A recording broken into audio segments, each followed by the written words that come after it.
Ngwa Ngwa Ambazonia Aneme Fro Kimbang in Tata Wunga Kasonga Manzong Tum Ashe Ambazonia Ashe Ngamba Azu Osonga Tiwa Ame be injury titan Anyi Sangwe Bea Tuesday Gafo injury no wom job no kwa Ame Sangwe Azu Osonga Tiwa Angon tum atin sa amanda e bombe ma betare e bo bengie benemo angon tum le toje angon tum ke fo bien fo a top the number tina she Ambazonia na mazenga anebe mama na tina she tum to mi makanga mi ya ana a chembo bo tum benemo beteta abo ne bombe ma ba betum to mi anyi ndwi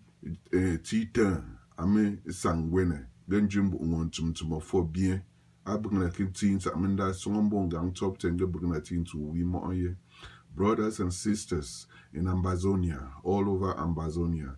I'm calling to thank Ambazonian people on ground zero who are fighting and paying the ultimate price for our liberation.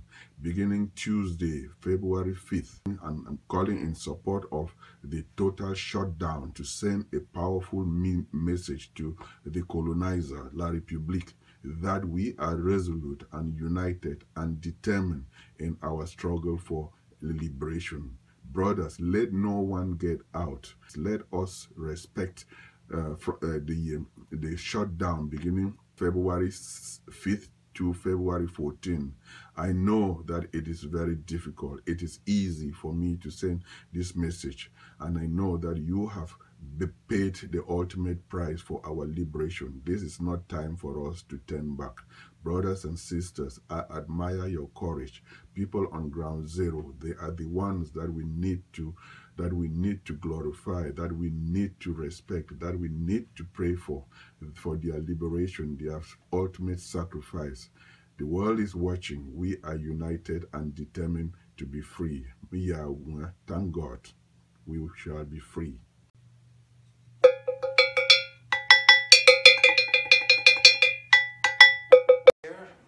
And it's a nice cold day. It's it's warmed up. It has warmed up. It's up to 20 degrees. Yeah, more than double what it was yesterday morning. Because it's Wednesday, we have Linda as the co-host. Next to Linda is Rich Baker, who's come even further. Then, all the way from Cameroon, with the latest reports, is Fru Nkembang. How are you, Fru? I'm fine, thank you. Happy New Year. Thank you. And to you. Well, let me just ask Fru, what's going on in the new year? Is it bringing anything but disaster in Cameroon? Well, when you have leaders who don't think of the people who they think but about themselves, everything will just be suspending. Can I jump in? Where is Cameroon? Cameroon is on the west coast of Africa, near Nigeria. Okay. If you are like bowing down, it's right at your navel. Yeah. Yes. Right where the coast curves left and goes west. Yes. Okay. My sister-in-law, by the way, was quite impressed that she had seen something, one of the shows. No. And she was in Nigeria for 31 years, so she said, Yeah. you actually know where Cameroon is. Yeah, getting back to that, I mean, I would say Happy New Year, but a thing like that, you would think that the President's New Year's speech to the country will mention something about the war, but he was reading like he was reading from a script written to him by a foreign leader.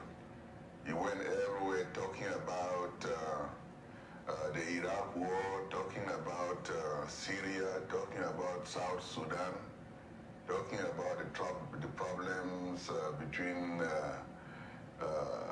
Israel and Palestine, but he never mentioned anything about what is happening in his own house. What's happening with the trial of the leaders. Yes, that is close to the end of last year, we had some good news that they were still alive. And on this month, I think that was on the 10th, they brought them again to court. But as always, they are doing delay tactics. They have postponed it.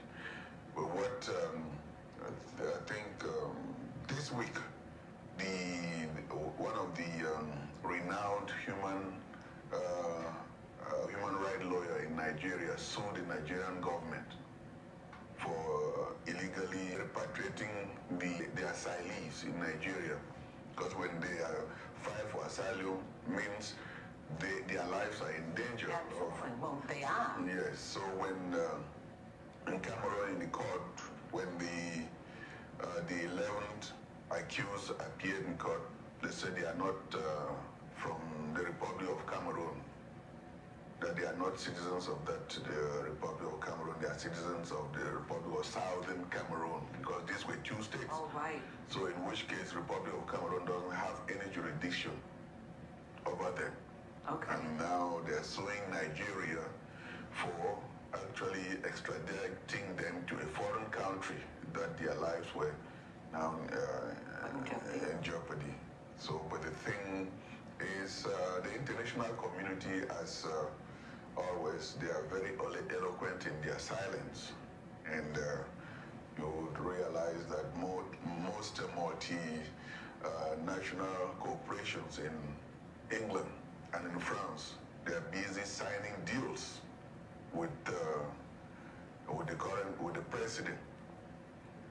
So that makes it very, very difficult. And as a result of the last phony election that was taken last year, whom the president lost, he hasn't really formed a full cabinet. So that should really tell the world that it's really at a standstill in the country right now. What will happen to them in court if they're found guilty? Oh, well, the thing is, these are civilians, but they are tried in the military court. And that is the French system. They're tried in military court. To answer your question is that they will be sentenced to death. That's why Like walking the streets in Cameroon. Oh, yeah. Yes. What's the difference? To them in jail, they are safer than being on the That's streets. correct. Yeah, absolutely. I think the government is even regretting now. They would have just eliminated them quietly. Yes. Since they abducted them officially, the world knows that they are in their custody, and they would account for if whatever thing happens to them. In all of this that I've heard from you, the thing that disappoints me the most is the British.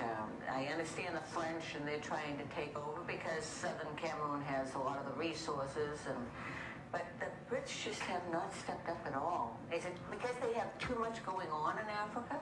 No, like I said, there are two very large British companies. You saw when I played that clip here how a British parliamentarian accused the British government for malpractice, actually encouraging the British companies signing deals in Cameroon when the Cameroonian president is killing his people.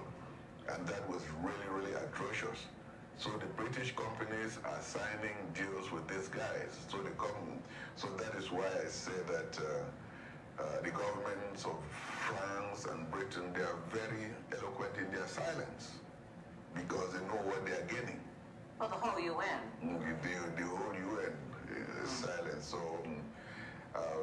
we don't know what. We just hope that 2019 is a new year, and that the world will really wake up, because the genocide, it's really getting to a point where human life just becomes like it is nothing. This is the kind of silence that was going on in 1994. You remember in Rwanda?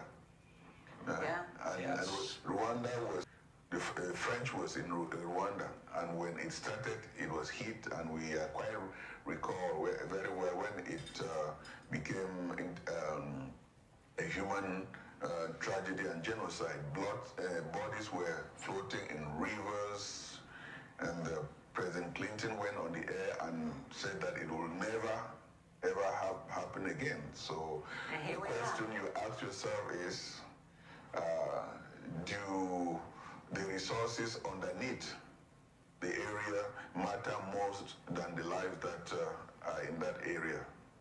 Absolutely. Well, I think it's the same thing with Cameroon. It's time for separation. Is it a religious?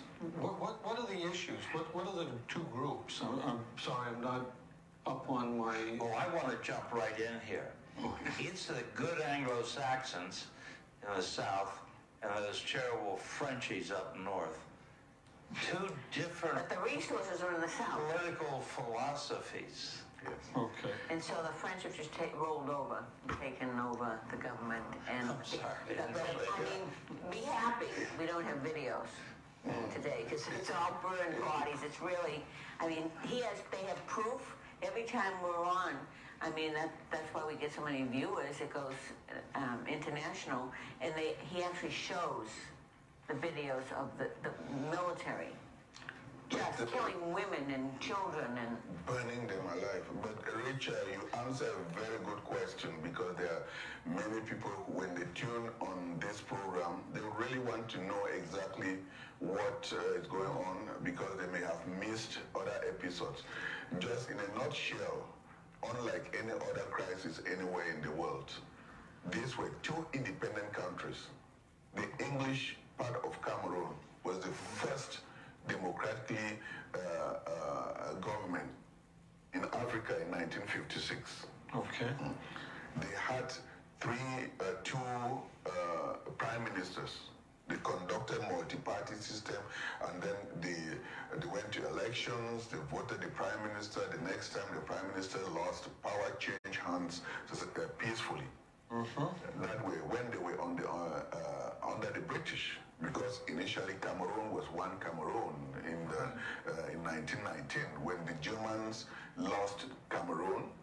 So Cameroon was put under the trusteeship of the French and the British. That's how, when the country separated.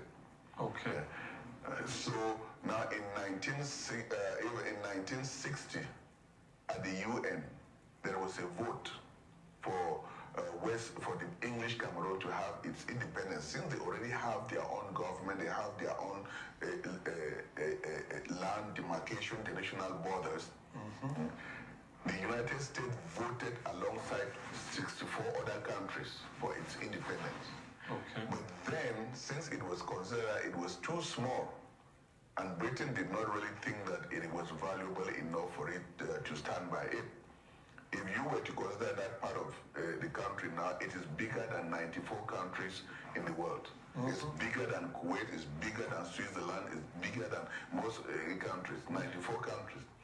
So the French Cameroon had its independence in 1st of January 1960, with its own president, its own government, its own international boundaries, and so. But the British Cameroon, since they were allied with with Nigeria, and Nigeria had a very rough relationship with them, they pulled out of the parliament from Nigeria and came and established and formed their own government.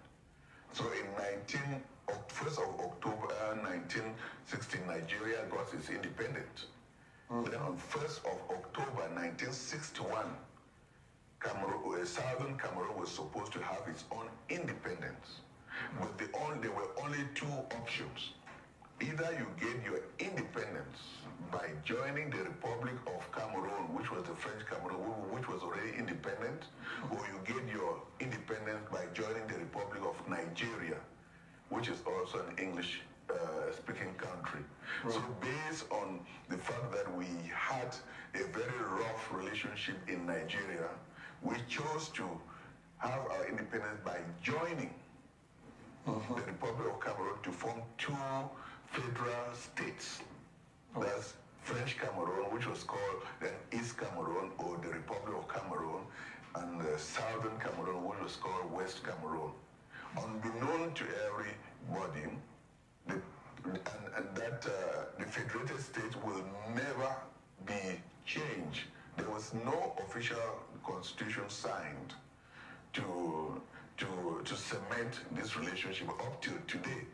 Okay. So in 1972, fate dealt a blow to the Southern Cameroon that they discovered oil. So the French Cameroon, which was now, which is 80% of the population, the president they moved their army into the English side and literally occupied and changed the name from Federal Republic of Cameroon, which shows the two states, to the United Republic of Cameroon because they wanted to take advantage of the resources. Okay. So they already broke the treaty. The current president changed the name of the country from the United Republic of Cameroon to the Republic of Cameroon, which was the French Cameroon. So the marginalization had long been going on. In the French side, they practice civil law, which says that you are guilty until proven innocent. Yep. Then in the English Cameroon, they practice common law, which states that you are not guilty. In the English Cameroon, the system of education is English. In the French Cameroon, the system of education is French, the language as well. Okay. So the language difference. Yeah, the language difference, and so now the French Cameroon, because they wanted to assimilate and totally eliminate the identity of English Cameroon, they started sending governors, legislators, and teachers to come over to the English Cameroon.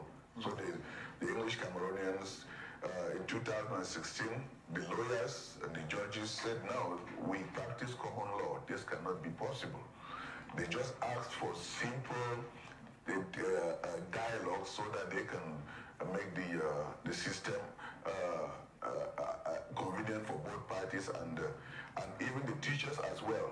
But what the government in the French system did was to start arresting them. So their lawyer, their judge, their leaders, they fled to Nigeria and sought asylum. Then Nigerian government, in complicit with the French government, they kidnapped them in their hotel, 12 of them, and brought them and threw them in jail. Okay. And last year, on November 30th, the president declared war and he has been killing since then. Are there rebels or a rebel army in the eastern Cameroon? In Western, well, that's a very good question. When someone says they are rebel armies, I would say that these are people who are defending themselves. Originally, you remember, these were two countries. Right. He tried to take over myself. So now the president declared war because he did not want dialogue. He thought that he would overrun the English-speaking, since we didn't have a standing army, he would overrun us for 1 month or so and then declare victory. Right. But it's very, very difficult to come to someone's house and kill that person without him defending himself. So the people saw that the parents, the kids, the children, the students were being abused, raped. So they rose up in armed conflict. Now they were fighting. They had seized all their farm tools and everything. So they were now forced to defend themselves. The government calls them terrorists. Right. And since then, they have been fighting a defensive war. They've taken over schools. They've taken over whole schools. It's just been. So that's, in a nutshell, that's an update. Even the leader of the Southern Cameroon was here in Lowell before his abduction. He was at the city hall. There is in Van Hall is a sister city. Yeah, Lowell is a sister city with the economic capital of Southern Cameroon, Bamenda. Actually, that was done on November 5th, 2002. I was really instrumental to get the mayor with Mayor Mercier after I had invited my grandfather, His Royal Highness King Angwafo, to the city hall. Then when he went back, they did that transatlantic exchange to tie Lowell with Bamenda. Yes. So, Fru, have you had any contact with our new Congress person, Lori Trahan? Oh, yes. Yes, What'd she say? Well, right now, she's settling down. Well, I've met with her even during the elections. I also met with her, and even on Monday, during the Martin Luther King celebration at Saunders Arena, I met with her. We even took pictures with, she took pictures with my son. My son has been very, very happy.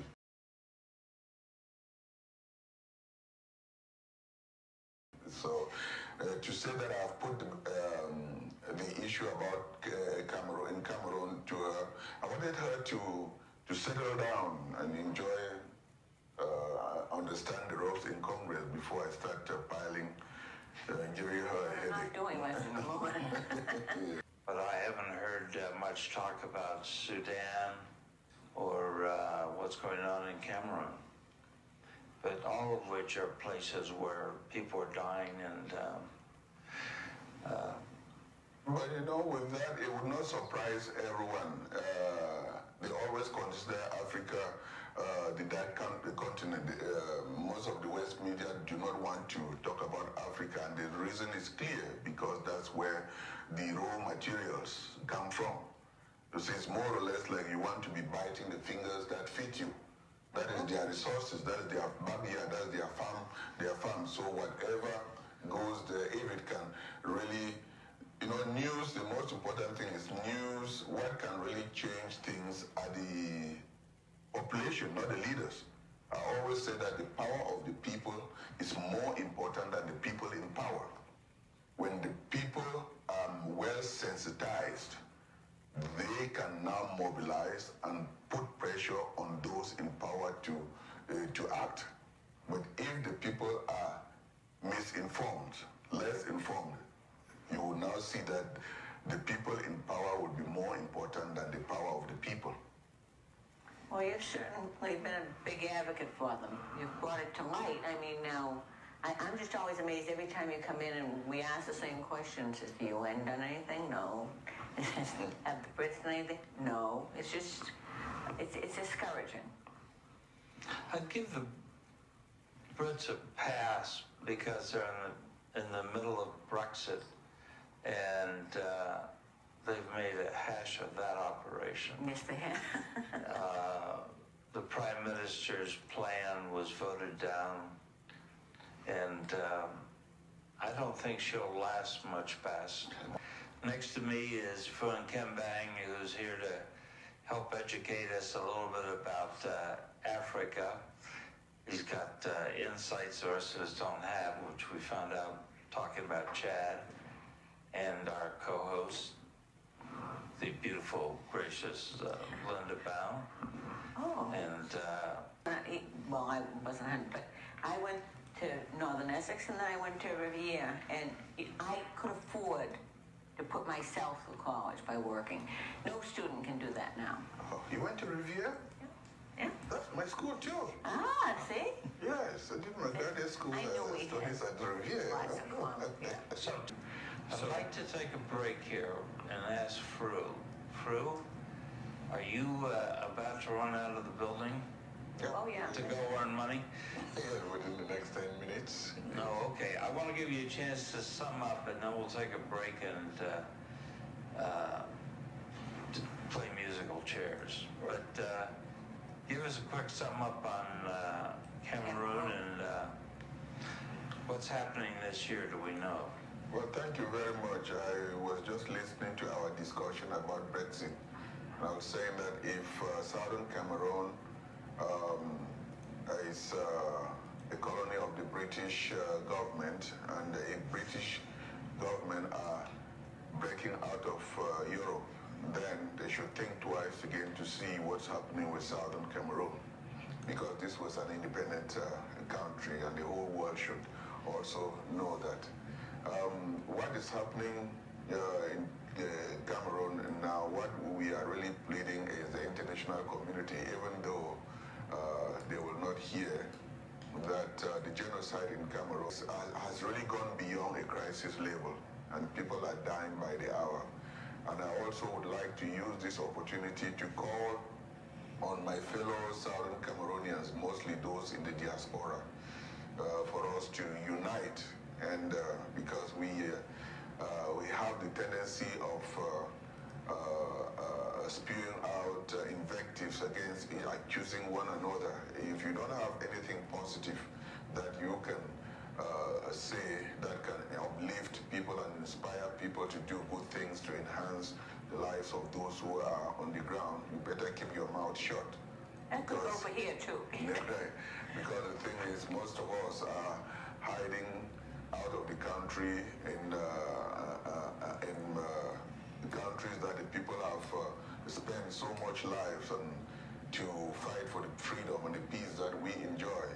With the technology age, most people hide behind their computers and type and send out invectives that inflame people and mislead those on the ground that are fighting for the liberation of Southern Cameroon. If we could really think about those who are paying the ultimate price on the ground and keep our mouth shut, and like I said, if you don't have anything that can uplift someone that can educate the people in the diaspora, let us not be turning the swords against ourselves, because it only goes to make us weak in the eyes of those who have the opportunity to help us, like the UN, the Europeans, and the countries and the world. So it's very, very important, and I would always like to give thanks to City Life Show for giving me this platform to be able to reach out to those who did not know about Cameroon. And City Life Show has really sensitized the people and brought this crisis that people are dying every day. So Cliff, Linda, John, I really thank you very much for dedicating most of last year to bring this to the people. And as always, I would say, to me, City Life Show is the CNN of the Southern Cameroon, and the people around the world have really testified that very much. Thank you. Thanks, Drew. Well, Thanks, Drew. Be safe. yes. Nice to meet you. Oh, my favorite. Yes, yes. We'll leave the map up. Yeah, that is, There we you are. see, that's British Southern Cameroon. British side is the yellow. Yes. Okay, I've got it mixed in my mind. You see Nigeria, Yep. while like that, let me just show you where it was. Here, from here, right down here, this was the whole of British Cameroon. Okay. This section voted to go with Nigeria. All right. And the other side. This strip here voted to go with Nigeria. Then this strip voted to go with. And this is 20% of this.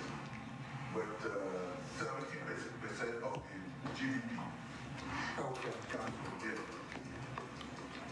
Yep. Yeah. So that's why these people, if this section breaks away, this would be like little Kuwait. Mm-hmm. You know how Kuwait. So, Do they have oil there? Yeah. oh yeah, they have They found oil there. They have all the, if they can contribute 70% of the GDP here, you know what is here. That the British are now regretting that as well. You know that. Yeah. Okay, have a good day. Thank you. Nice meeting you. Thanks, Drew.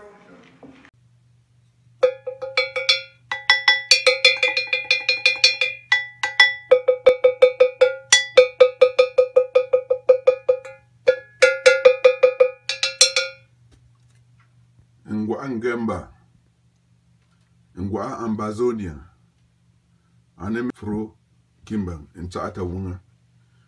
Kasonga Manzong tum. Ashe Ambazonia, Ashe Ngemba. Azu osongo tiwa. Ame be injui titan, anyi sangwe.